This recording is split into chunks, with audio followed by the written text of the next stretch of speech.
Bu.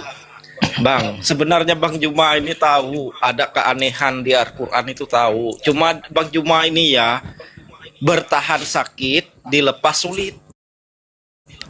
Bang Juma itu dia, aku tahu. Isi Quran Iya, kau iya, tuh iya. tahu, yang aku tahu. Hmm, Gitu loh Bang, aku serius. Sebenarnya kau itu gitu. Bang pengen melepas dari Islam itu. Pengen, aku tahu. Aku tahu, Sebenarnya tapi yang diam Bang. sakit secara global itu adalah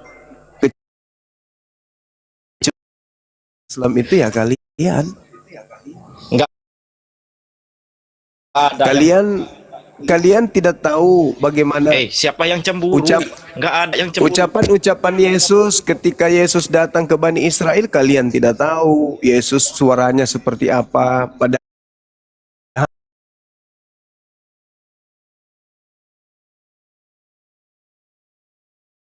Yesus yang terlontar dari mulut Yesus kalian tidak tahu. Kalau kami sampai hari ini suara Nabi Muhammad masih terngiang di telinga kami ketika Nabi Muhammad kemudian mengatakan innamal mu'minuna alladzina idza dzukirallahu wajilat qulubuhum.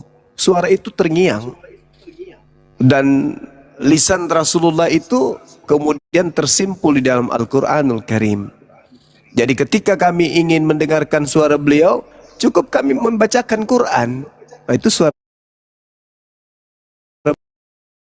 Israel. Nah, bingung kan? Ayo, kabur kan?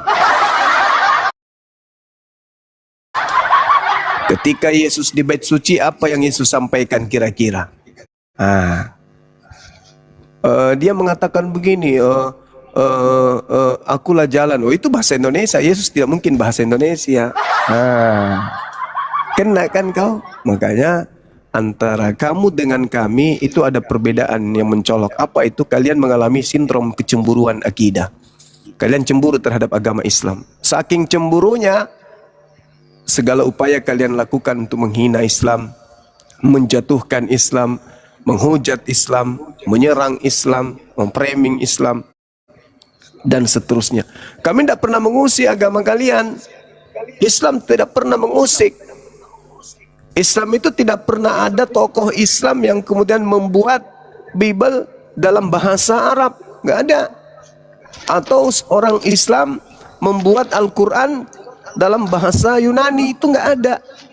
Atau umat Islam membuat terjemahan Al-Quran dengan terjemahan Yunani. Atau terjemahannya menggunakan istilah-istilah Kristen seperti Kristus, Apostolos, Biblos. Gak ada. Karena kami umat Islam tidak pernah cemburu. Yang kemudian membuat tatanan agar Islam itu dibuatkan duplikat yang bisa merusak Islam adalah kelompok-kelompok yang melihat Islam itu sempurna. Maka karena dia melihat Islam itu sempurna, mereka mencoba untuk merusak Islam itu dengan cara apapun. Mereka ingin merusak Islam. Islam ada nggak gerakan untuk merusak agama Kristen? Tidak ada. Kenapa? Karena menurut akidah Islam, sesuatu yang rusak tidak perlu lagi dirusak. Dia akan rusak dengan sendirinya. Dia akan nampak kerusakannya. Tidak perlu kita menjelaskan kotoran sapi itu bau, kotoran sapi itu jorok. Nggak perlu. Kenapa? Karena dunia sudah lihat itu. Jadi Islam tidak pernah sibuk dengan agama orang lain. Islam cuma sibuk membentengi akidah umat Islam itu sendiri dari serangan orang-orang yang ingin merusak Islam. Maka hadirlah para apologet Islam ini. Kami mana ada mau ngurusin agama. Kau mau menyembah anaknya orang, anaknya tante si ini, anaknya om ini, kau sembah, silakan. Itu urusanmu. Tapi kami akan angkat bicara ketika kalian kemudian mencoba untuk menghujat Islam, menghina Islam, ya. Baru kami angkat bicara. Kalau kalian dengan agama kalian sendiri, silakan. Anda mau guling-guling ke, terserah kalian. Anda mau bikin patung Tuhan dari roti, dari donat, dari karet dalam, itu urusan kalian. Tapi jangan pernah menyentuh Islam. Kenapa? Islam itu agama jihad. Agama yang harus murni, terjaga. Islam itu mutiara, tidak boleh ternoda. Kapan ada yang menodai, harus dibersihkan segera. Karena Islam itu bukan hanya untuk satu orang, untuk satu kampung, untuk satu negara, untuk satu zaman. Islam itu harus tetap murni sampai hari kiamat datang. Maka orang Islam itu menjaga akidahnya. Bacaan Quran satu huruf kalian rubah, umat Islam meronta sedunia. Begitu. Maka Anda harus pahami kenapa Islam itu tidak pernah mau sibuk dengan agama orang lain. Karena Islam itu agama yang diuntungkan, agama yang dipilih oleh Allah, agama yang hanya dianut oleh orang-orang yang beruntung, agama yang kemudian tidak akan pernah bisa dirusak oleh tatanan apapun. Tak ada kekuatan di atas muka bumi ini yang bisa merusak Islam itu. Kenapa? Karena Islam yang pada dasarnya sudah terpatri dalam jiwa-jiwa manusia. Saking benarnya Islam itu, Anda yang bukan Islam memanggil dewa Anda dengan panggilan Allah. Anda yang bukan Islam menyebut kitab kalian, surat kabar kalian itu dengan sebutan Alkitab. Anda yang bukan Islam menyebut kemudian pendiri agama kalian dengan gelar Rasul. Anda yang bukan Islam menyebut kemudian roh atau ghost atau pneuma atau hantu atau makhluk gaib yang datang pada diri-diri kalian, membisikkan kalian melakukan larangan-larangan yang diperintahkan ke dalam kitabnya orang Yahudi itu dengan kalian sebut Roh Kudus. Kalian bukan Islam, tapi menggunakan istilah-istilah Islam. Itulah cerminan bahwa memang Islam ini adalah agama yang benar. Itu harus Anda pahami itu. Kalau Islam itu bukan agama benar, tidak mungkin Anda tiru-tiru kan? Coba Anda lihat Bible Anda sekarang. Buka lemari, begitu Anda melihat sampulnya apa yang tertulis di situ? Alkitab. Coba, apa dasarnya kitab Anda menggunakan kata Alkitab? Padahal kata Alkitab itu adalah nama lain daripada Al-Quran.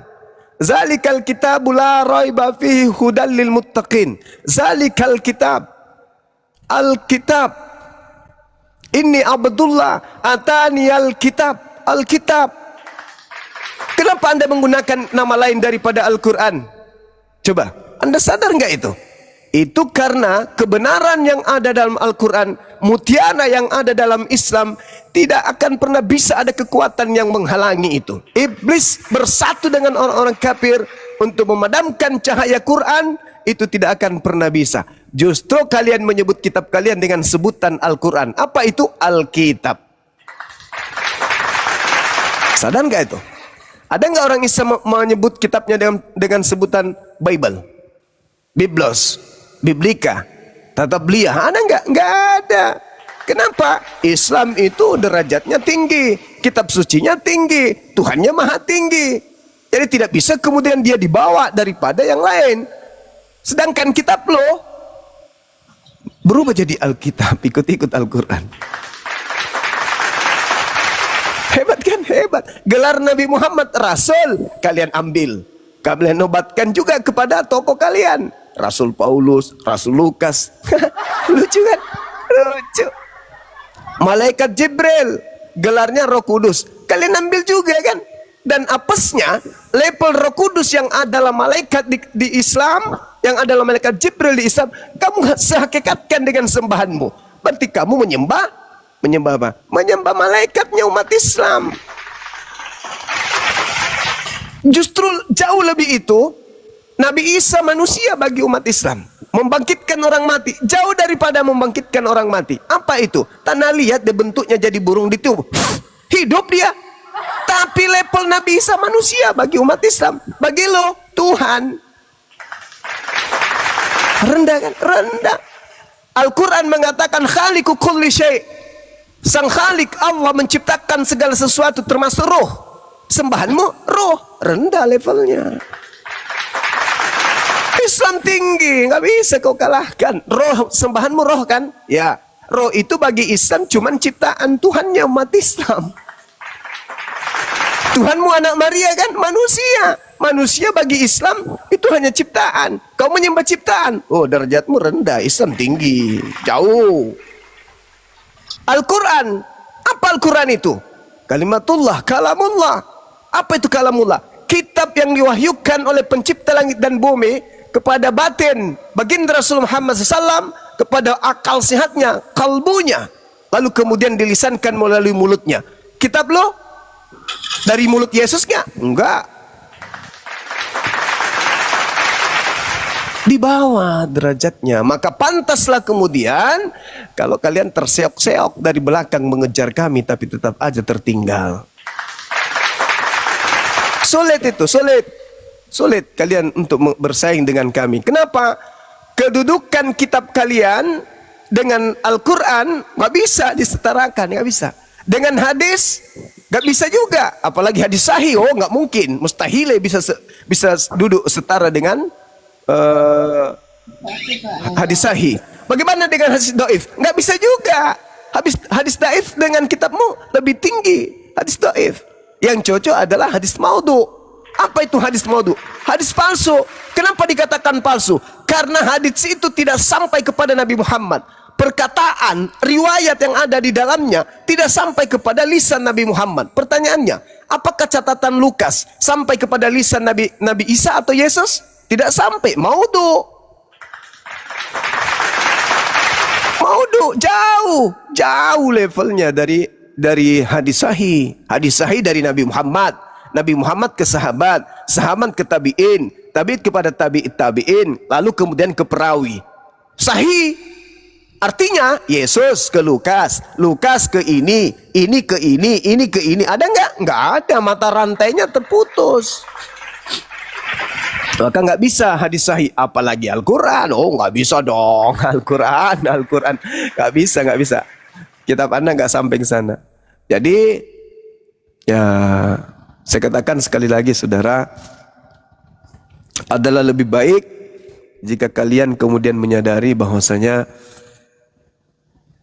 ya Yesus sendiri mengajarkan jika hidup keagamaanmu tidak lebih baik dari ahli Taurat, maka kamu tidak akan masuk ke dalam surga. Itu aja dulu. Apakah agamamu jauh lebih baik daripada hidup keagamaan ahli Taurat? Tidak mungkin.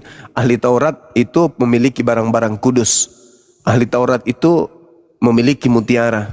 Sehingga Yesus sendiri mengatakan, jangan kau melemparkan barang-barang kudusmu kepada anjing, dan jangan kau melemparkan mutiaramu kepada babi. Nah, apa barang kudus itu? Barang kudus itu kalau di Islam Hajar Aswad, Al-Quranul Karim, Al-Quran, kemudian umat Islam sendiri yang sedang dalam wudu, dalam keterjagaan wudu, itu adalah barang-barang kudus. Di dalam ajaran orang Yahudi, mereka kakidian, termasuk Torah, termasuk Talmudnya mereka, termasuk Mikdas atau sinagoge. Itu barang-barang suci tuh. Nah, apakah barang-barang suci ini, barang-barang kudus ini dilemparkan kepada Roma dan Yunani? Tidak kawan. Lalu apa mutiara itu? Mutiara itu apa? Ilmu, hikmah. Hikmah Torah itu tidak dilemparkan kepada agama di luar Yahudi. Jangan kau lemparkan barang-barang kudus kepada anjing, dan jangan kau lemparkan mutiara kepada babi.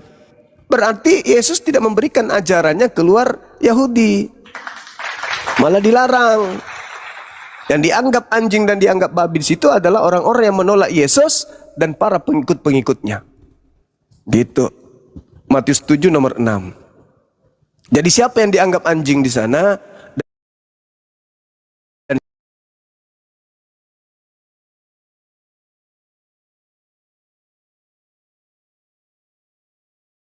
Itu mereka anjing dan babi ini tidak diberikan ajaran, tidak diberikan hikmat. Bahkan kalau kita lihat 1 Korintus 1 nomor 19, kecerdasan dimatikan, kepintaran dimatikan. Ya bagaimana mau dapat mutiara kalau akal tidak berfungsi? Jadi mutiara yang dimaksud Yesus di situ adalah hikmat, kepintaran, kecerdasan, kepandaian. Jadi orang yang berakal itulah yang mendapatkan mutiara pengajaran dari hikmat, Torah dan Injil. Itu yang mendapatkan mutiara itu. Dan Yesus melarang muridnya, jangan kau berikan kepada anjing dan babi mutiara itu, barang kudus itu. Berarti ya, yang sampai kepada kita hari ini, ajakan ke tempat mereka pada hari Minggu, ajakan kemudian untuk makan B2, ajakan mereka untuk menyembah kepada anaknya orang, itu bukan mutiara. Itu bukan mutiara dari Yesus. Itu bukan mutiara. Kenapa? Karena Yesus tidak memberikan mutiara itu keluar daripada Yahudi. Saya kira begitu. Siap. Mudah-mudahan bisa dipahami. Silakan, Bang. Oke. Pak Siknam, selamat pagi. Selamat pagi. Kristen apa Oten nih? Alhamdulillah saya Islam, Bang. Mungkin ada yang ingin disampaikan, silakan. Iya. Coba ya, saya ini orang sangat umum. Lebih dulu saya mengucapkan Assalamualaikum warahmatullahi wabarakatuh semua. Waalaikumsalam. Waalaikumsalam. Saya orang umum ya, dan juga orang pulau saya ini memahami dalam hal-hal itu Bible ataupun Al-Quran. Saya cuma pandai membaca aja gitu, Bang Zuma ya. Jadi saya tanya Bang Zuma. Saya bertanya, Iya, kan Yesus itu kan dilahirkan oleh Maria kan? siap. Nah, dituhankan oleh orang Kristen kan gitu. Iya. Setelah itu kan disalib tuh. Iya. Apa Disalib maksud dulu, Bang. Disalib dulu Disalib baru dulu. dituhankan. orang Kristen itu menyalibkan Tuhan dia itu? Itu Bang Zuma, tolong dijelaskan. Iya. Ini kita berbicara mengenai dalil, kita tidak memberikan sebuah pemahaman eksternal, tapi internal itu sendiri. Jadi kalau kita melihat apa tujuan orang-orang Yahudi kemudian ahli Taurat, imam kepala untuk menyalibkan Yesus. 2 tahun Yesus itu memang sudah ingin dibunuh. Di data Matius 2 itu, di sana ada kemudian Raja Herodes. Di usia 2 tahun Yesus itu ingin dibunuh oleh Herodes. Apa sebabnya ingin dibunuh? Apakah untuk nebus dosa? Tidak. Tidak ada data di dalam Bible Herodes ingin membunuh kemudian Yesus di usia bayi itu karena ingin nebus dosa atau menggenapi nubuatan Torah atau apapun yang segala macam tete bengek yang kemudian disampaikan. Herodes ingin membunuh bayi Yesus karena datangnya orang Majus yang kemudian ingin sujud, menghormat atau menyembah kepada bayi Yesus. Itu kode bahwasanya akan datang seorang raja yang akan membawa kemudian Bani Israel mencapai puncak kejayaannya sebagaimana Hezekia, Gideon, Musa, Daud, Salomo menghantarkan Bani Israel duduk di tahta yang hebat di tengah-tengah bangsa asing. Itu tidak diinginkan oleh Raja Herodes lahir bangkit raja di tengah Yahudi lagi. Karena kalau sampai itu terjadi, maka orang-orang Israel akan mencapai kejayaan sama seperti zaman Daud. Maka sebelum dia jadi raja, Herodes ini memerintahkan kepada seluruh anak-anak laki-laki yang usia 2 tahun itu dibunuh. Dengan harapan satu di antara semua bayi ini ada yang disebut Yesus ini. Itu yang pertama. Kedua, kalau kita lihat data di dalam Yohanes 11 nomor 45 sampai nomor 57, di situ jelas sekali orang-orang Yahudi, belum ada Kristen di situ, belum ada otoritas gereja di sana, belum Katolik, Protestan, Advent, nggak ada, apalagi Mesianik itu nggak ada. Yang ada hanya ahli Taurat, ahli kitab, imam kepala, mahkamah agama, orang Farisi. Jadi ada 4 kekuatan yang hadir pada saat itu diperlengkapi dengan kekuatan yang kelima, yaitu Imperium Romawi. 5 kekuatan ini berasaskan terhadap kedengkian menyerahkan Yesus. Apa alasannya mereka kemudian menyerahkan Yesus? Berdasarkan yang tertulis, bukan eksternal, bukan pemahaman pribadi, yang tertulis. Apa yang tertulis di sana di Yohanes 11, 45 sampai 57 itu? Orang-orang Yahudi, imam kepala, mahkamah agama, orang Farisi ingin membunuh Yesus agar supaya bangsanya tidak dirampas, tidak dijajah oleh bangsa Romawi. Itu tujuannya. Nggak ada dosa-dosaan, nggak ada. Nggak ada dosa, nggak ada karena warisan dari Adam, nggak ada karena ingin menjadi korban penebus dosa salah, nggak ada. Itu belakangan munculnya. Itu belakangan baru ada konsep itu yang dibangun kemudian. Nah, sedangkan pada TKP orang-orang yang memiliki hubungan dengan Yesus melihat Yesus ini luar biasa. Kalau dibiarkan, kata mereka, kalau Yesus dibiarkan ini bahaya. Orang akan semakin banyak percaya kepada dia. Dan kalau itu terjadi, maka bangsa Romawi akan datang merampas tempat suci kita dan merampas bangsa kita. Maka tahun itu Imam Besar Kayafas bernubuat. Apa nubuat Kayafas? Yesus harus mati untuk bangsa Israel. Titik. Nomor 53, maka mulai hari itu mereka bersepakat membunuh Yesus. Jadi tak ada itu dinubuatkan di Yesaya 53, di Yesaya 9, pret, itu nggak ada itu. Itu karangan, itu adalah sesuatu yang mereka buat-buat sendiri. Tak ada itu. Itu dinubuatkan ini.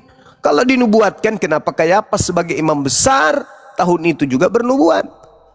Kenapa harus melakukan kesaksian palsu? Kenapa harus membuat tipu muslihat? Kenapa iblis harus kemudian merasuki Yudas kalau memang sudah ada nubuatan? Artinya sesuatu yang direncanakan oleh Tuhan untuk menyelamatkan. Kenapa seperti itu adanya? Jadi ketika saudara bertanya, maka yang menjawabnya adalah internal Bible itu sendiri. Maka kalau misalnya ada yang menolak ini, ya saya katakan musuh mereka memang Bible. Silakan saudara yang bertanya tadi sekali lagi baca Yohanes 11 ayat data 45 sampai 57. Begitu ya. Kita tidak memberikan sebuah penafsiran, tapi itulah yang ada yang tertulis di internal mereka sendiri. Sekira begitu. Iya, Gurunda. Siap. Sambil menunggu Oten ini, mungkin saya kepingin tanya ini, ada suatu data ini. Yang sebagaimana kita kenal, Gurunda, Kristus itu kan lahir dari rahim Bunda Maria. Sedangkan ada juga Kristus lahir setelah Paskah, 3 hari kematian. Yang oknum yang disembah oleh keleten-keleten ini, yang mana sih sebenarnya? Dan apa wujud daripada yang disembah itu? Ataupun seperti apa itu yang Paskah penyaliban 3 hari itu, Gurunda? Mohon pencerahan dulu, Gurunda, silakan. Ini eksternal dulu, eksternal. Al-Quran mengatakan begini, wa isqalallah ya Isa bin Maryam a anta qulta linnas takhizuni. Allah berkata kepada Nabi Isa yang lahir di tengah-tengah Bani Israel tanpa ayah, membawa hikmat Injil sebagai pembawa kabar gembira dan kelak akan menjadi hakim bagi mereka. Apakah engkau yang mengajarkan orang-orang ini menyembah dirimu selain daripada aku? Itu eksternal. Apa kata Nabi Isa? Tidak. Qala subhanaka ma yakunu li an aqula ma laysa li bihaqq. Aku tidak pernah mengajarkan. Maha suci engkau ya Allah, aku tidak pernah mengajarkan sesuatu yang bukan hakku untuk aku katakan. Jadi Nabi Isa menolak itu. Aku tidak pernah. Nah, ketika ada pertanyaan siapa yang mereka sembah, kalau kita ingin mengikuti mereka, mereka menyembah anak Maria. Tapi kenapa kemudian di dalam Matius 7, di internal mereka, Yesus menolak? Yang menyembahnya disebut sebagai pelaku kejahatan. Maka ketika mereka bernubuat, mengusir setan, ngobati orang sakit, sembuh nggak? Sembuh. Mereka bermujizat. Bermujizat nggak di situ? Bermujizat. Siapa yang mereka panggil? Yesus. Lalu kenapa Yesus tidak mengenal mereka? Nah, itu pertanyaan besar. Berarti ada Yesus lain yang datang ketika mereka panggil, yang membantu mereka bermujizat. Karena Yesus sendiri mengatakan, ini internal lagi nih, di dalam Matius 24:24, sebab Kristus palsu. Tuh. Apa? Kenapa Kristus palsu ini? Akan datang melakukan tanda yang dahsyat. Lalu bermujizat. Lalu melakukan kekuatan-kekuatan. Untuk apa? Sekiranya mungkin menyesatkan orang-orang pilihan juga. Nah, jelas kan? Internal lagi. Matius 24 nomor 4 nomor 5. Waspadalah kepada penyesat yang datang kepadamu memakai namaku dan berkata, akulah Mesias. Nah, jelas kok. Mereka akan menyesatkan banyak orang. Nah, jelas internal. Kita enggak mentafsirkan, tapi itu internal. Jadi apabila ada orang berkata ada Mesias di sini, ada Mesias di sana, jangan kau percaya. Nah, itu buktinya. Ini ucapan Yesus kepada Bani Israel. Selepas daripada itu ada enggak yang pernah mengaku bertemu Mesias di padang gurun? Ada. Apa kata Yesus? Jangan percaya. Jelas. Jelas itu. Jadi kalau ditanya, Yesus yang mana yang mereka sembah? Kalau kita ingin mengatakan Yesus anak Maria, kita terhalang. Apa yang menghalangi kita? Oknum itu mengatakan kepada aku telah diberi kuasa baik di surga maupun di langit. Kita terhalang itu. Kita terhalang. Maka kalau kita terhalang, bagaimana mungkin kita ingin mengatakan yang mereka sembah anak Maria? Sedangkan anak Maria mengatakan, aku tidak dapat berbuat apa-apa dari diriku sendiri. Masya Allah. Coba, bagaimana ceritanya nih? Aku tidak dapat berbuat apa-apa dari diriku sendiri.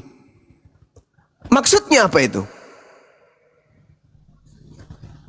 Berarti dia tidak berkata, bukan dia yang berkata, kepada aku telah diberi kuasa, baik di langit, baik di surga maupun di bumi. Karena dia mengatakan, aku tidak dapat berbuat apa-apa dari diriku sendiri. Itu permasalahannya itu di situ. Syukran Bunda Mila.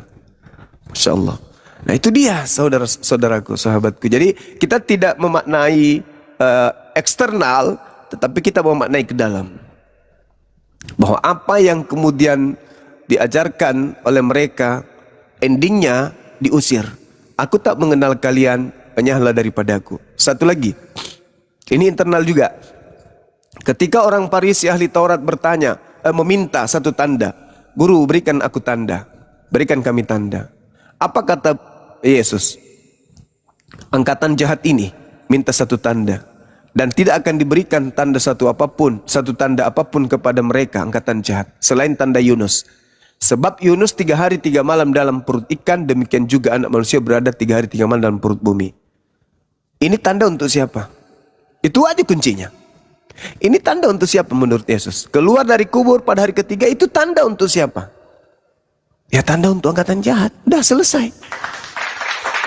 Kalau saudara kita menggunakan akal sehat, percaya kepada kebangkitan pada hari ketiga berdasarkan hal tersebut di Matius 12, bahwa hari ketiga berada dalam perut bumi, hari keempatnya sudah tak ada lagi, alias keluar dari sana, itu adalah tanda untuk angkatan jahat, maka sudah pasti mereka tidak ingin kemudian menerima tanda itu. Sama seperti misalnya gini, ketika ada pengumuman, para penjahat di Nusantara ini minta satu tanda, dan tidak akan diberikan satu tanda kepada angkatan jahat selain stempel warna pink di jidat. Jadi seluruh Indonesia, ketika ada kemudian manusia lewat di depan kita ada stempel warna pink di jidatnya, kita pasti akan mengatakan, ini orang jahat nih lewat. Sudah bisa hilang. Tidak bisa hilang kemudian. Barakallahu fiik, Bunda. Tidak bisa hilang kemudian stempel warna pink ini. Setiap mereka berjalan, kita kumpul, misalnya kita ke pasar, kita lihat ada beberapa orang yang distempel, kita tahu, oh ini angkatan jahat ini. Kenapa? Karena sudah dikatakan bahwa angkatan jahat ini minta satu tanda, dan tidak akan diberikan satu tanda kecuali tanda Yunus. Apa itu? 3 hari 3 malam. Jadi kalau ada orang yang membawa tanda itu 3 hari 3 malam, ya itu angkatan apa menurut Yesus? Itu aja dulu. Itu tanda apa menurut Yesus? Jadi menurut negara, kalau ada yang stempel jidatnya warna pink, itu tanda apa? Tanda penjahat. Begitu juga kalau ada yang percaya kepada kebangkitan pada hari ketiga, menurut Yesus itu tanda untuk angkatan jahat. Bagaimana dengan angkatan benar? Angkatan benar itu ya Al-Quran surah As-Zukhruf ayat 61. Itu iman kita. Ketika dikatakan, guru, apa tanda kedatanganmu? Nah, si guru memberikan tanda kedatangan kepada si murid. Apa tanda kedatangan menurut si murid? Anak manusia akan tampil, akan keluar di tengah-tengah langit, bukan di tengah kubur. Jadi tanda angkatan jahat, anak manusia keluar dari kubur. Tanda angkatan benar, anak manusia akan keluar dari langit. Islam berada di mana? Islam berada di Al-Quran surah As-Zukhruf ayat 61. Anak manusia akan tampil di langit. Subhanallah. Matius 24 nomor 27, nomor 30, nomor 29, nomor 30. Jadi tanda untuk angkatan jahat dan tanda untuk angkatan benar itu berbeda. Yang satu keluar dari kubur, yang satu keluar dari langit. Islam berada di mana? Keluar dari langit. Yang sebelah yang mana? Keluar dari kubur.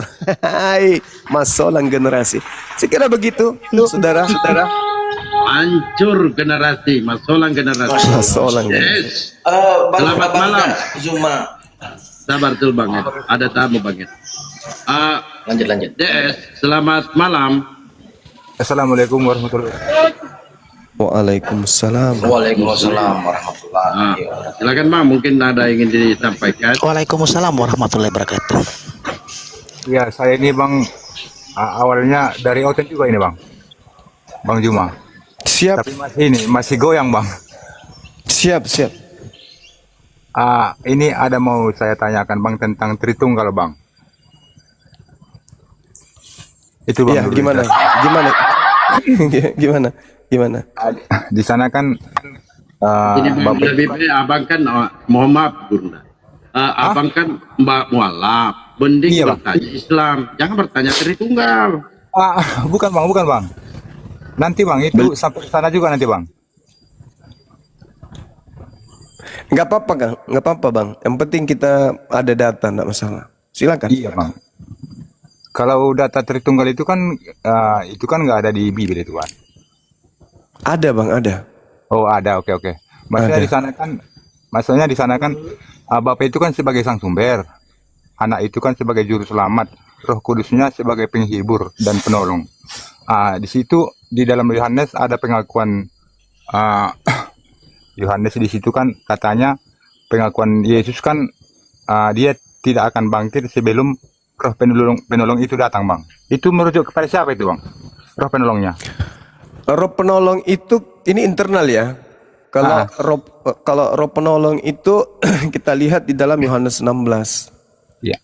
Tanda-tandanya ketika ia datang dia tidak berkata-kata dari dirinya sendiri, melainkan apa yang dikatakan itu yang didengarkan, itulah yang dikatakan. Artinya roh penolong ini bukan Tuhan, karena dia masih mendengarkan dari hakikat yang lain. Kalau dalam pandangan Islam, kalau saudara Kristen kan beda lagi. Iya. Dan kita punya hak juga kan, karena Bible itu kan diminta untuk diberitakan kepada seluruh makhluk, termasuk kepada kita. Ketika diberitakan Bible itu kepada kita sebagai makhluk, ya kita punya hak untuk memberikan tanggapan. Ketika ia datang, dia tidak berkata-kata dari dirinya sendiri, melainkan apa yang didengarkan itulah yang disampaikan. Itu satu. Yang kedua, dia akan memuliakan aku. Kan itu. Artinya, kalau kita melihat tentang roh penghibur, memuliakan aku, itu hanya ada di Islam. Karena di Islam itu tidak percaya Yesus itu ditampar. Tidak percaya Islam itu Yesus itu diludahin. Yesus itu diseret, ditombak, dibagi-bagikan pakaiannya, kemudian digantung, diarak seperti penjahat. Itu di Islam tidak percaya. Kenapa umat Islam tidak percaya? Apakah karena umat Islam itu tidak merasa bahwa Yesus itu bagian daripada dirinya? Enggak. Justru karena Islam beriman kepada sosok Nabi yang datang di tengah-tengah kaum Israel, maka Islam menolak itu. Umat Islam tidak mau itu. Umat Islam itu berontak hatinya ketika seorang suci diperlakukan seperti itu. Islam tidak terima. Maka Islamnya akan melahirkan sebuah keadaan di mana umat Islam itu memuliakan sosok tersebut.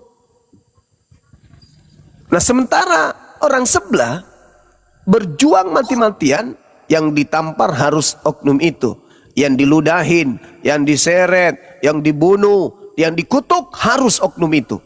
Artinya ada kekuatan dalam diri-diri mereka yang hasil endingnya harus percaya bahwa yang ditampar adalah itu, yang di semuanya itu. Apakah itu memuliakan? Tidak. Sedangkan kalau kita memuliakan seseorang, contoh nih, ada seorang baru-baru ini karena memperkaos di Makassar, baru-baru kejadiannya bulan ini, kalau nggak salah bulan ini, diarak kemudian oleh massa karena tindakannya itu sudah melampaui batas menurut hitungan orang per orang, tapi bukan hitungan semua orang.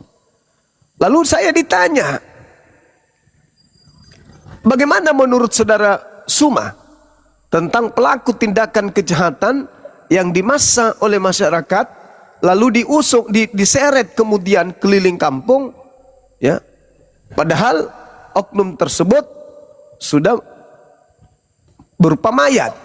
Apa yang saya katakan? Ini kejahatan, betul. Kejahatannya betul, berlipat-lipat kejahatan itu. Tapi karena saya memuliakan manusianya, maka saya akan mengatakan, ya mungkin dia salah. Tetapi kita sebagai manusia juga harus memperlakukan manusia itu selayaknya manusia. Jangan kita melampaui batas. Rasulullah menghakimi tidak seperti itu, dan kita tidak lebih hebat daripada Rasulullah. Dan orang yang diarak itu tidak lebih jahat daripada orang-orang kafir pada masa itu. Terus kenapa kita melakukan satu hukuman terhadap orang yang kita sendiri belum tentu suci? Artinya apa? Saya memuliakan orang yang benar-benar sudah bersalah ini. Saya masih memuliakan oknum pelaku kriminal ini, yang korban ini. Karena dia pelaku kejahatan yang berlapis, tapi saya masih memuliakan beliau. Tapi kalau yang di sebelah, katanya Tuhannya, katanya Maha Suci, katanya. Tapi kalau ditanya, apakah dia betul yang ditampar oleh penjahat pada saat itu? Iya betul. Dia yang diludahi mukanya? Iya. Coba, apakah itu memuliakan? Tidak sama sekali. Berarti roh kebenaran itu bekerja di kita, di Islam ini. Apabila roh kebenaran itu datang, maka dia akan memuliakan aku.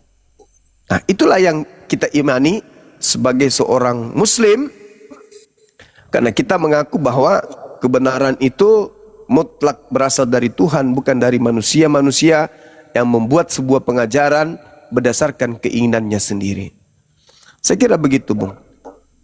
Poinnya Bang, berarti roh penolong itu karena pengakuan Yesus kan, aku tidak akan bangkit sebelum roh penolong datang. Poinnya berarti merujuk kepada siapa ini Bang?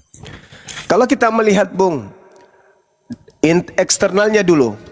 Al-Quran surah An-Nisa ayat 159. Apa yang diterangkan kemudian di ayat ini? Bismillahirrahmanirrahim.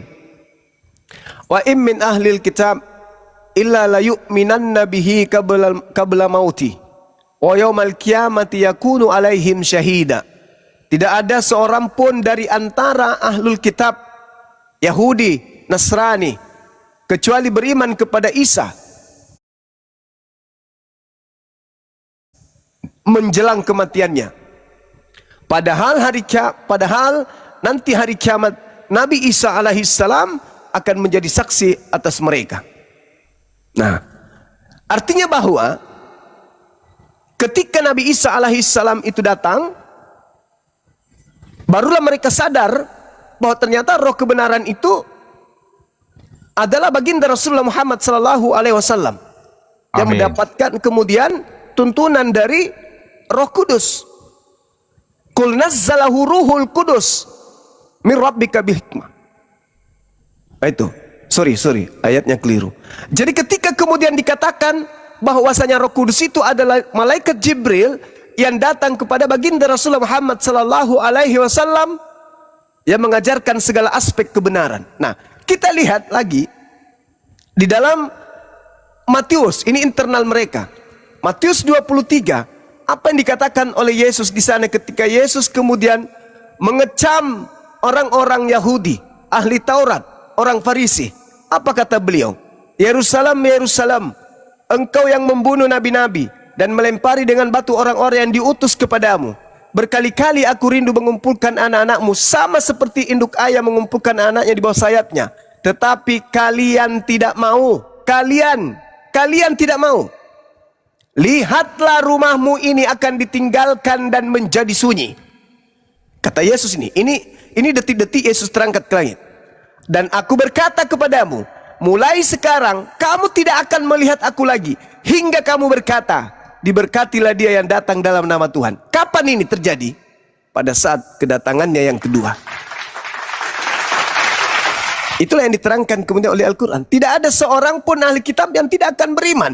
Mereka akan berkata, alaihi salam, alaihi salam, alaihi salam, alaihi salam, pada saat kedatangannya yang kedua.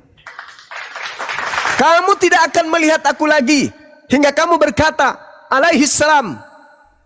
Tidak akan. Berarti yang datang sebagai roh kebenaran adalah manusia utusan pencipta langit dan bumi yang datang sebelum Nabi Isa turun menjadi saksi di atas muka bumi ini dan membawa tanda akhir kehidupan di bumi alias kiamat. Sekira begitu, saudara. Waktu saya tinggal beberapa menit lagi, teman-teman sekalian.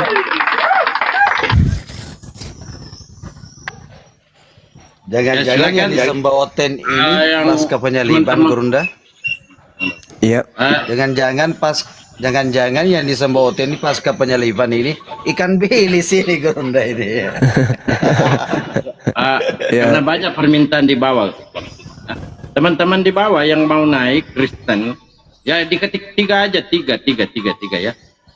Dan sahabat-sahabat yang ada di bawah silakan di follow akun-akun yang ada di atas.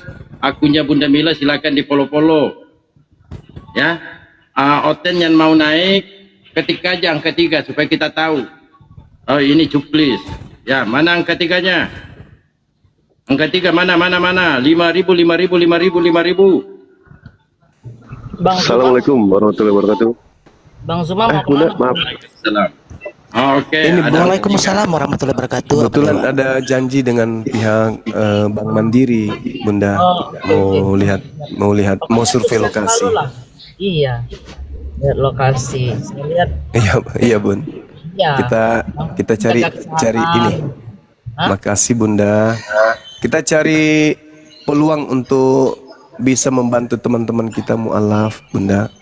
Iya, ya itu sesuatu yang baik lah, yang bagus gitu. Amin. Saya yakin tak lah. Iya, Bunda, makasih. Lanjutannya di belakang layar aja. Masya Allah. Ya, sebelum abang udah turun, abang udah mau pergi, saya mau mengucapkan semoga abang udah dengan kebaikan abang udah ini mendapat pahala yang besar dari Allah Subhanahu Wa Taala, kemudian amin. Amin ya Allah. bagi kami sebagai apologet Islam. Semoga Allah Subhanahu Wa Taala memberikan kekuatan dan keberanian kepada abang dan kita semua dalam membela agama.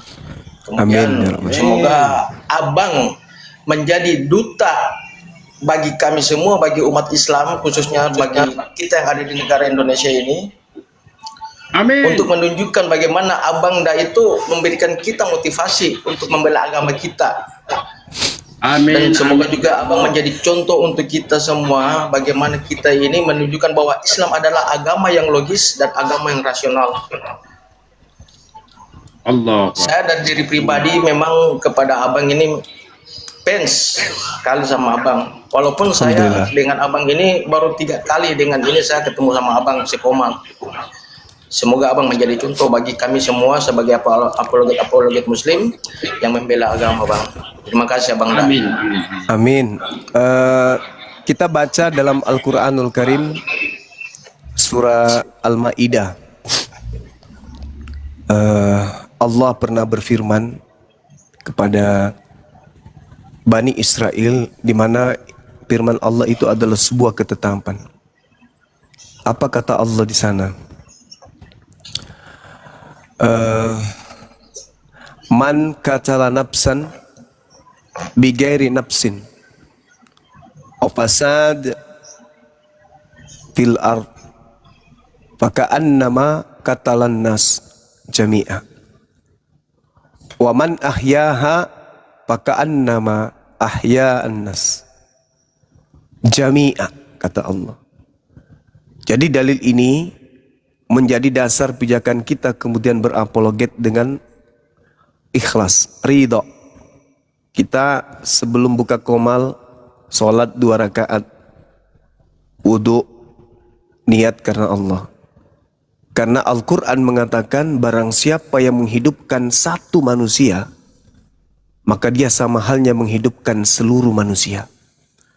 Satu orang kita hidupkan hatinya yang mati, itu sama halnya kita menghidupkan seluruh manusia.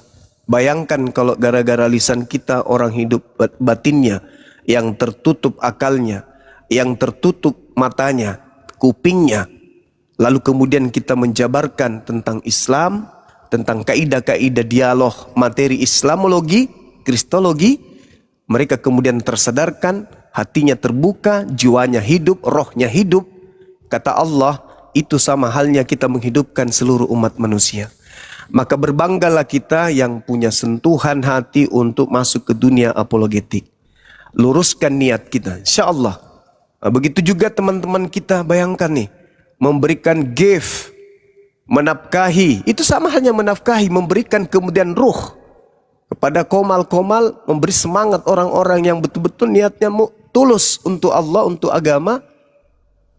Maka dari nafkah itu, yang diberikan itu, mereka gunakan membeli pulsa, membeli minuman, masuk ke dalam tubuhnya, sanggup dia berbicara satu ayat, dan akibat penyampaiannya itu bisa membuat orang jadi tersadarkan, maka pahala itu mengalir. Mengalir itu. Bayangkan satu manusia nih. Satu manusia kita hidupkan. Keturunannya ada 7 atau 8 atau minimal 3 atau 2 atau 1. Dari satu keturunannya punya anak nanti 2. Dari cucunya punya anak masing-masing 3. Dari cucunya, cicitnya masing-masing 3. Begitu seterusnya. Sampai hari kiamat hanya satu orang kita hidupkan. Sama halnya kita menghidupkan seluruh manusia. Itu kata Quran. Itu kata Quran. Wa man ahyaha faka'annama ahya nasa jami'a.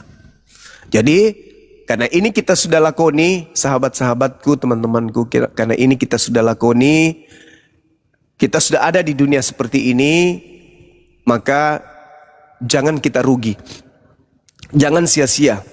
Luruskan niat kita sehingga detik ke menit, menit ke jam, jam ke hari, ke minggu, ke bulan, ke tahun, semuanya penuh dengan amal jariah. Bukan hal yang kosong, bukan hanya pepesan kosong. Kita hadir hanya membuang-buang waktu saja. Tapi apa yang kita sampaikan, apa yang kita lakukan, kita buka komal untuk dinul Islam, agar orang-orang bisa tercerahkan, itu bisa mendapatkan nilai yang positif berupa amal jariah.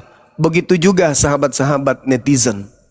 Ikhlas karena Allah, ingin cari ilmu, ingin memperkuat akidah, bukan ingin menonton orang yang mencela, ingin menonton orang yang saling memaki. Enggak. Bismillah, buka HP. Mudah-mudahan hari ini ada keberkahan, ada ilmu yang bisa kami mendengarkan, lantas kemudian kami ajarkan kepada keturunan kami.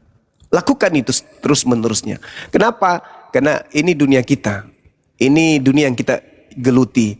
Kita bukan ustadz, kita bukan dai, kita bukan ulama, tapi kita hanya sekedar apologetik, seorang kristologi, seorang islamologi yang menyampaikan, yang tentu ya punya batasan-batasan disebabkan karena keterbatasan ilmu. Nah, untuk itu mari kita luruskan niat, segala sesuatu yang tidak baik kita tinggalkan. Jangan peduli orang kecil. Orang besar itu memiliki jiwa besar. Orang besar itu memiliki jiwa yang besar. Orang yang besar senantiasa berpikir tentang sesuatu yang besar dan berjiwa yang besar itu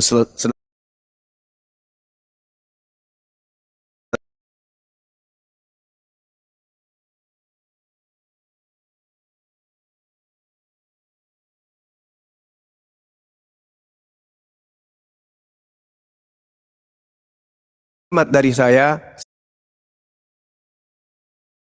sebagai orang yang dituakan di sini kepada teman-teman saya, guru-guru saya yang ada, bahwa biarkanlah orang lain menggunakan pakaiannya sendiri, Cukup kita menggunakan pakaian kita. Kalau dia terlihat mulutnya kasar, tingkahnya kurang ngajar, perbuatannya tidak baik, tindakannya mencerminkan perbuatan yang buruk, itu karena pakaiannya. Itu karena pakaiannya. Biarkan dia menggunakan pakaiannya sendiri, kita cukup dengan pakaian kita sendiri. Apa itu? Pakaian tawadu, pakaian rendah hati, pakaian yang ikhlas hanya karena Allah. Tidak bisa hari ini, kita belajar. Belajar, belajar, belajar, dan belajar. Tak ada kata untuk berhenti dari belajar. Belajarlah menuntut ilmu, mulai dari taman kanak-kanak sampai pada taman makam pahlawan. Jangan berhenti. Jangan berhenti. Sekali lagi, mari kita menjadi seorang apologet, menjadi pendukung apologet, menjadi penyimak apologet yang takut kepada Allah. Kalau kita sudah takut kepada Allah, percayalah, kita akan selalu tersenyum dengan kejahatan-kejahatan orang. Karena kejahatan orang terhadap kita itu adalah penggugur dosa.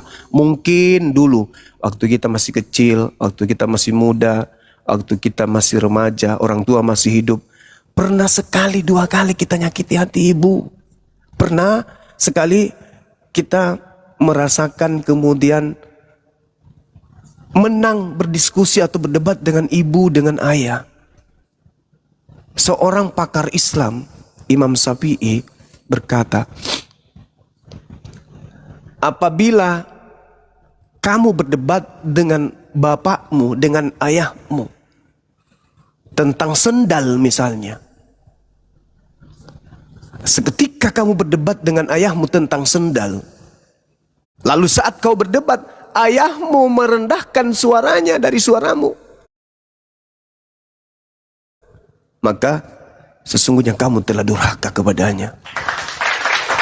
Kita berdebat nih kepada ayah, bukan kepada ibu, baru ayah. Lalu ayah dalam keadaan berdebat kepada kita, dia rendahkan suaranya setelah dia tinggi, artinya kita sudah durhaka sama dia. Mungkin karena kita pernah melakukan kesalahan kepada mereka, orang-orang mulia ini, ya sehingga kita dalam kehidupan kita itu nggak lurus aja, senang, bahagia, happy. Kadang kita disakiti orang, kadang kita punya niat baik tapi dinilai jahat oleh orang. Kadang kita punya niatan untuk membantu tapi dianggap tidak baik oleh orang lain, dan kita rasakan itu sebagai pukulan. Ikhlas, anggap itu penggugur dosa. Anggap itu sesuatu yang mencuci kesalahan kita kepada ayah yang sudah tidak ada, ayah yang masih ada, ibu yang membesarkan kita dan pernah kita sakiti hatinya. Mungkin kita dilarang keluar malam, tapi kita tetap keluar malam. Apa yang ada dalam hatinya? Sulit dia tidur. Ya Allah, gimana anakku di luar sana? Itu sebenarnya membuat kita sudah berdosa sama mereka, kepada orang tua kita ini. Nah, mungkin ada cara Allah, daripada aku siksa kamu di nerakaku, mending aku siksa kamu dengan sakit hati. Kamu terima nggak sakit hati itu dikarenakan orang-orang yang tidak baik ini? Kalau kamu ikhlas, nerakamu ku hapuskan. Rasakan sakit hatimu dengan ikhlas. Cukup dengan doa kepada aku, ya Rabb, ampuni mereka yang tidak tahu tentang nilai-nilai sebuah kebaikan, tentang nilai sebuah keikhlasan. Sekira begitu sahabat-sahabat sekalian. Saya boleh di sini karena saya tidak menggunakan akun ini selama saya ada aktivitas dengan mitra kerja. Saya boleh, kalau memang masih boleh di sini, parkir di sini, silakan aja. Saya akan tutup mic-nya saja sambil saya prepare untuk melakukan kegiatan. Sahabat-sahabatku sekalian, saya juga manusia biasa sama seperti kalian. Saya ada pada posisi ini karena saya memang sudah lama, sudah hampir berapa tahun, 20-an tahun di dunia apologet. Bukan karena saya cerdas atau bukan karena saya lebih pintar, enggak. Cuman karena saya lebih dulu mencicipi dunia dialog. Jadi saya jangan terlalu dipandang orang yang istimewa, orang yang lebih dari kalian, enggak. Kita sama.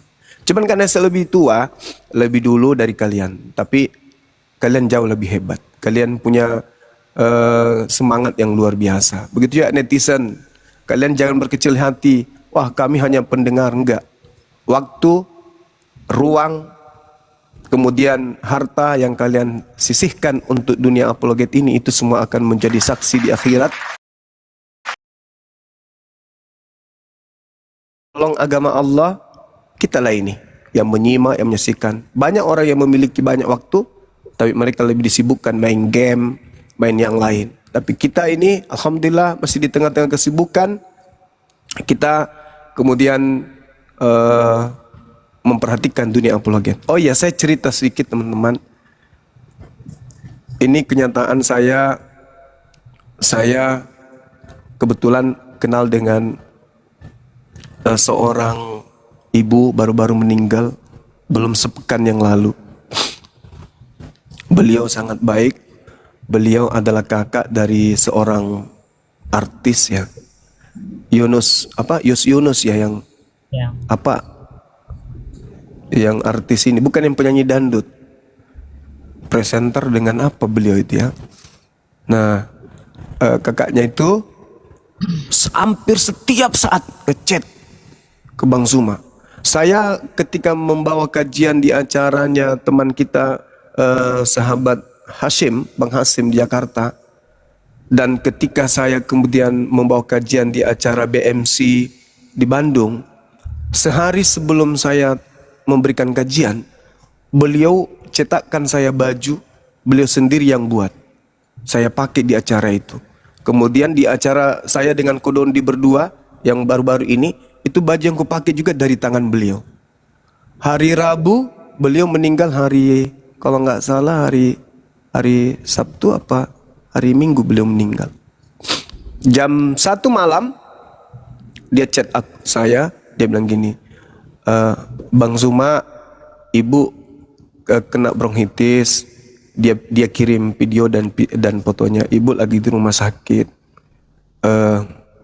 jantung ibu sehat, semuanya sehat, cuman ada bronkitis kata dokter.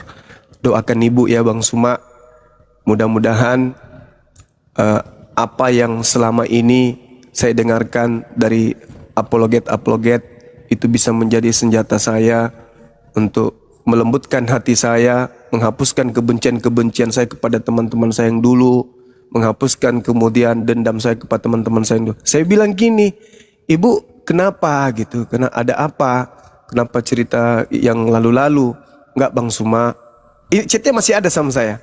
Dan anaknya barusan kemarin hubungi saya juga, Kanda, Bang, ibu meninggal dunia. Saya kaget. Nah, kenapa saya ceritakan ini? Hampir setiap saat ibu itu chat, kirim video, kirim foto kalau saya lagi nyimak Bang Zuma lo, saya lagi ini Bang Zuma lo.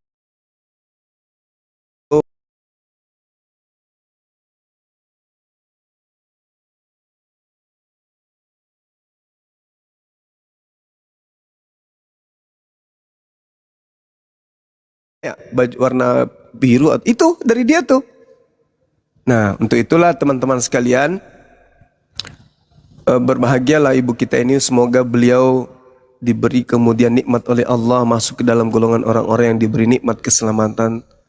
Dan saya mohon kepada semua yang ada di sini, kita kirimkan Al-Fatihah kepada orang-orang yang sudah mendahului kita, seluruh umat Islam yang ada di atas muka bumi yang telah meninggal dunia.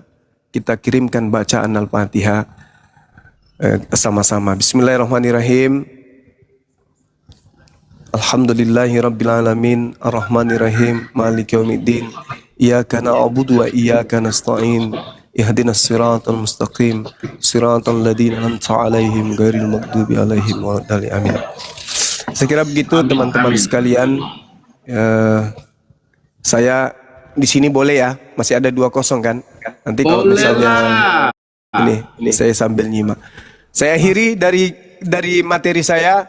Ya, wabillahi taufiqul hidayah. Assalamualaikum warahmatullahi wabarakatuh. Terima kasih. Siap. Waalaikumsalam. Iya, Bun. Mudah-mudahan menyentuh hati setiap yang menyimak ini. Benar-benar. Amin. Ya. Amin. Ya. Allah kita dibersihkan. Semoga Allah memberkahi iri abang. dengki dan Amin. dibersihkan hati kita dari hasad, iri dengki. Amin. Terima kasih Bunda. Ya. Semoga Allah memberkahi abang dengan ilmu dan hikmah membela agama. Kami Amin. Kita bersama semuanya. terus dengan abang. Amin. Insyaallah, amin bang. Oke, dilanjut teman-teman. Bang Dalbo silakan.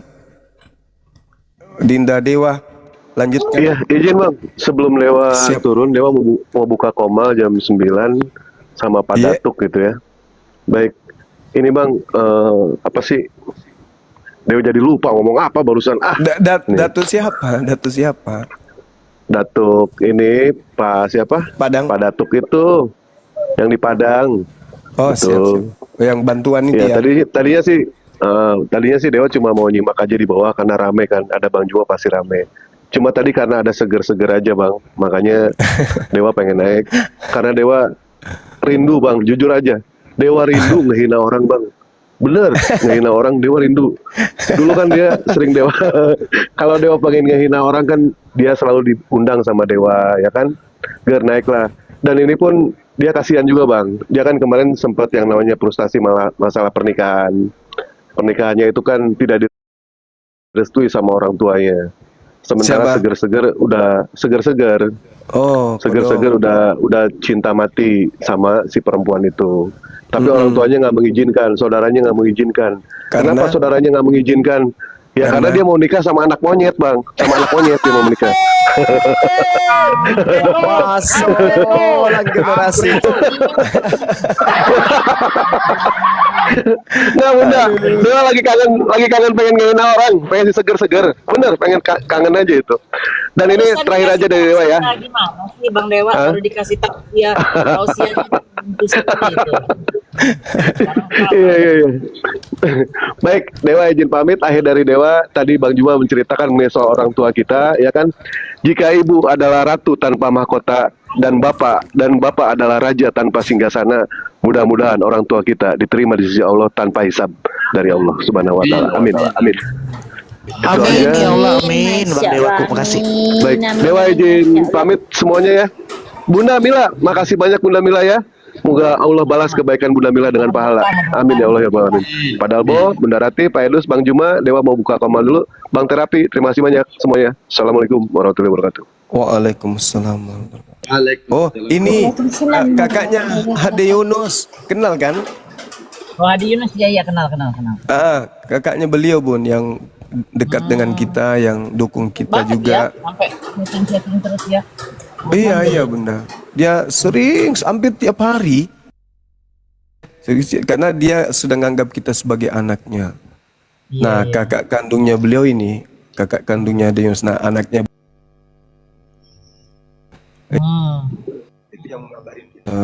ibu meninggal dunia tadi malam, tadi subuh. Adalah. Nantilah kalau saya pulang kita kumpul Bang. Iya Bunda. Insyaallah Bun. Insyaallah Bun. Insyaallah ya. Siap Bunda, siap. Bang Umur masih sempat ketemu ya. Iya Bunda. Kasih ya Bun. Ya. Semuanya ya. Oke, dilanjut. Masya Allah. Assalamualaikum warahmatullahi wabarakatuh. Waalaikumsalam warahmatullahi Waalaikumsalam warahmatullahi wabarakatuh. Silakan.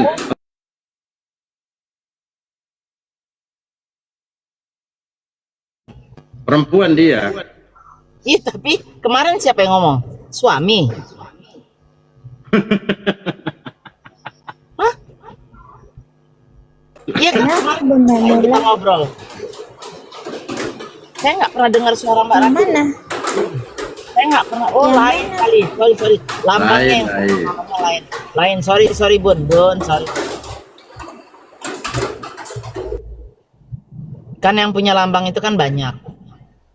Jadi enggak. Oh, Bang Dalbo izin, Cabe Kamila, izin Kamila. Dinaikkan dulu. Berarti masih di luar Bayu negeri. dengan Linda Lemon. Cabe. Assalamualaikum warahmatullahi wabarakatuh. Waalaikumsalam warahmatullahi wabarakatuh, adikku. Cari oten. Ya, silakan noten ketik 3 naik lagi.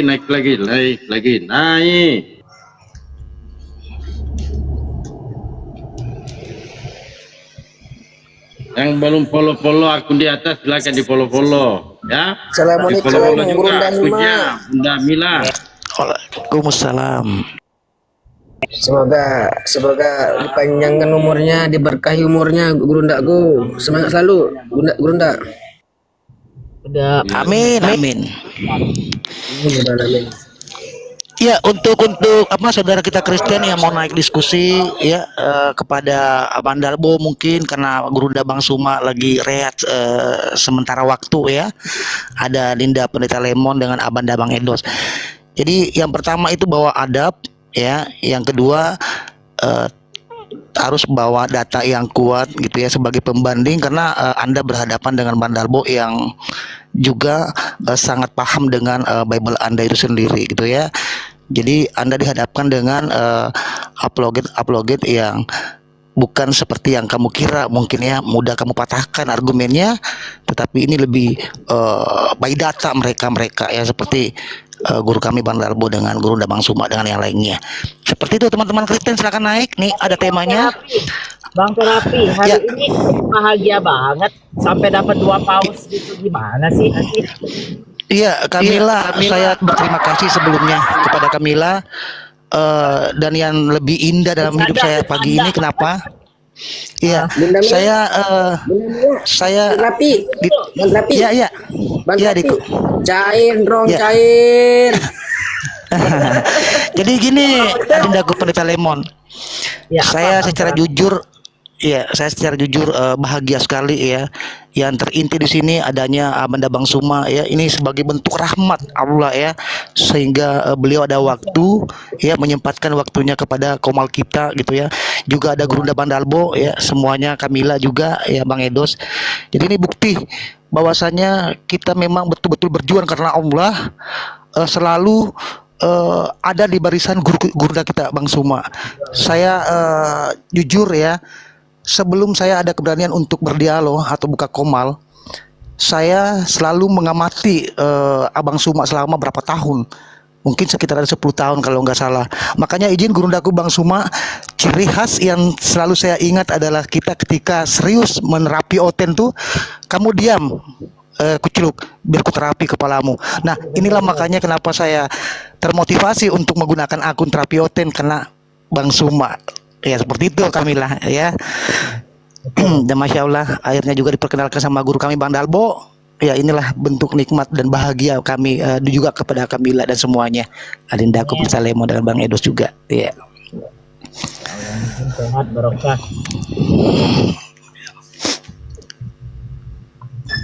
Ya, jadi itu ya teman-teman Kristen. Iya, Bang Edos. Ya, saya pribadi sih gini. Saya ini saya lama kali. Sedikit. Iya, Pendeta Lemon. Sedikit, Bang, sedikit. Ah. Sedikit.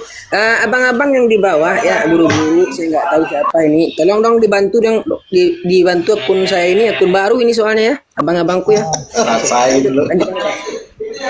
Iya, kalau saya pribadi gini Bang, saya ini sama dengan Abang Dak Zuma ini memang kalau umpamanya Abang ini nih, walaupun komalnya itu kosong, saya pingin naik sekali.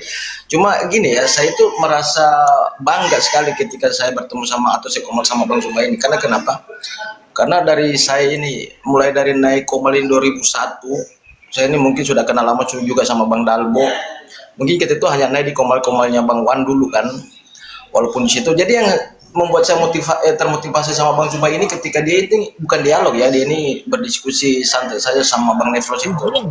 Saya termotivasi sekali dengan Abang Dak.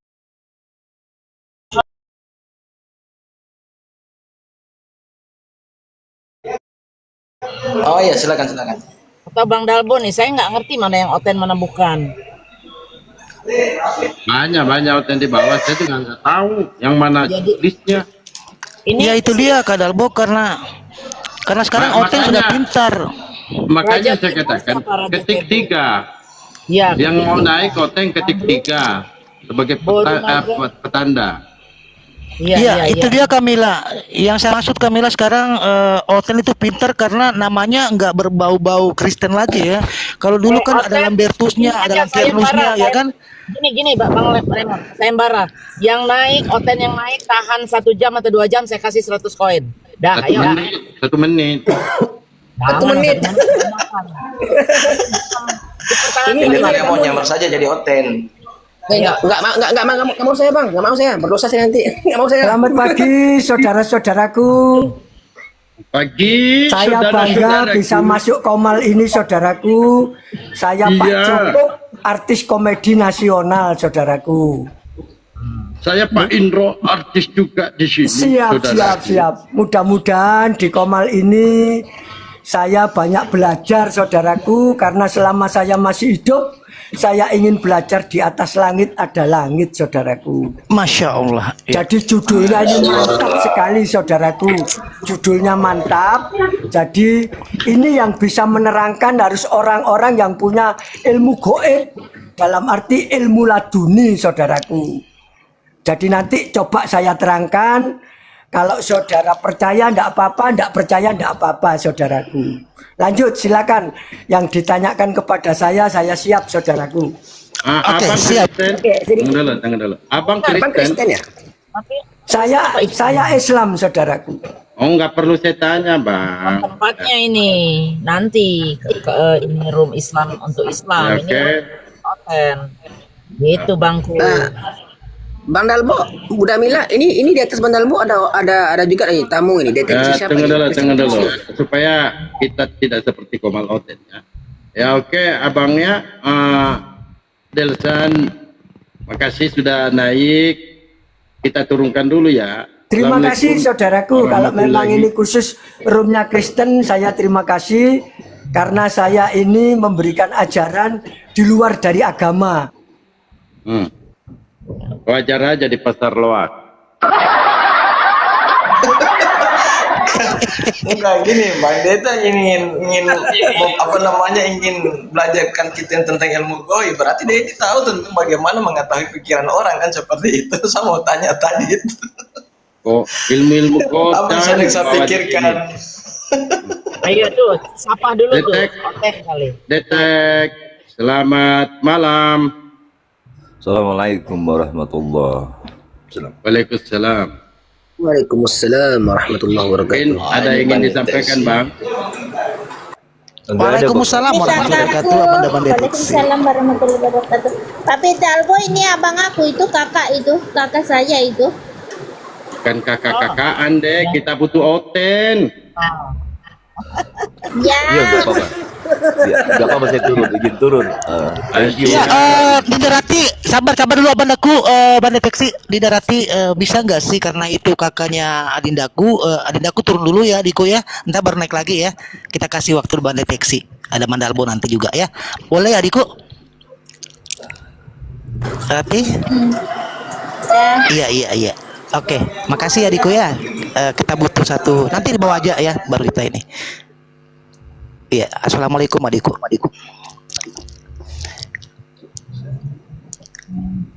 Nekang lagi, Oten.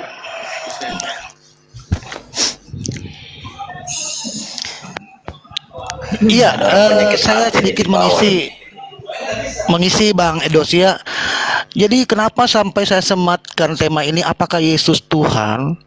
Karena saya mengambil satu ya narasi dan ajaran Yesus yang sangat fundamental ya di dalam perdiskusian yang kita bahas, termasuk guru-guru kita yang kita hormati, Guru Bang Suma, tentang adanya diksi di Yohanes 17 nomor 3.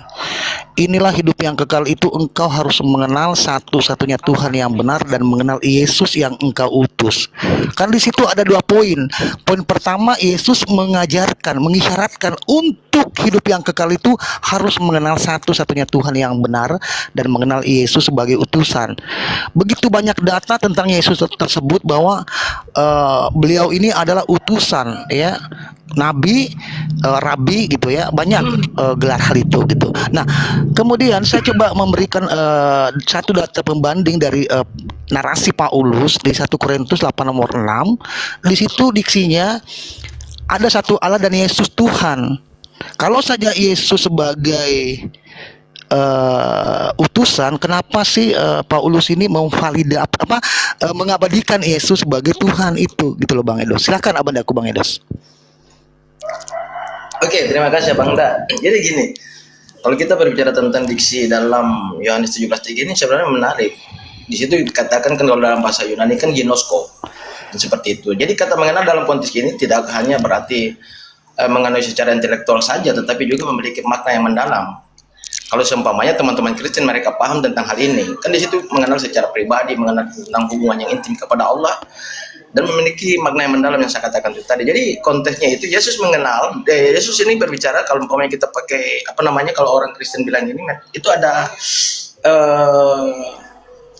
apa namanya judulnya itu, biasa judulnya itu. Jadi konteks itu doa Yesus itu di situ. Jadi mengenal Yesus Kristus itu hanya sebagai utusan yang memiliki hubungan pribadi dengan yang intim kepada Allah Subhanahu wa taala atau kepada Bapa. Kalau dalam Islam kan Allah Subhanahu wa taala. Jadi di situ memahami kehendak, memahami karakternya, apa sih utusan itu, apa sih Allah itu, kan seperti itu. Berarti kita mengenal esensi dan hakikat. Mungkin seperti itu dari saya, Bang Da. Mungkin Bang Darbo bisa melanjutkan. Lanjut.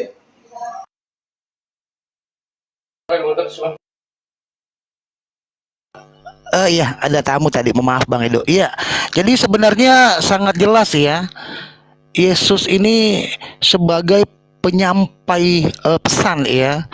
Nah, kalau kita lihat Yesus ini ya, ketaatannya dengan hukum Taurat juga dinyatakan gitu ya.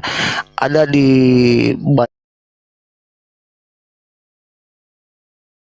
begini, setitik dari hukum Taurat itu bila dibatalkan gitu ya atau ditiadakan, maka taruhannya langit dan bumi itu lenyap.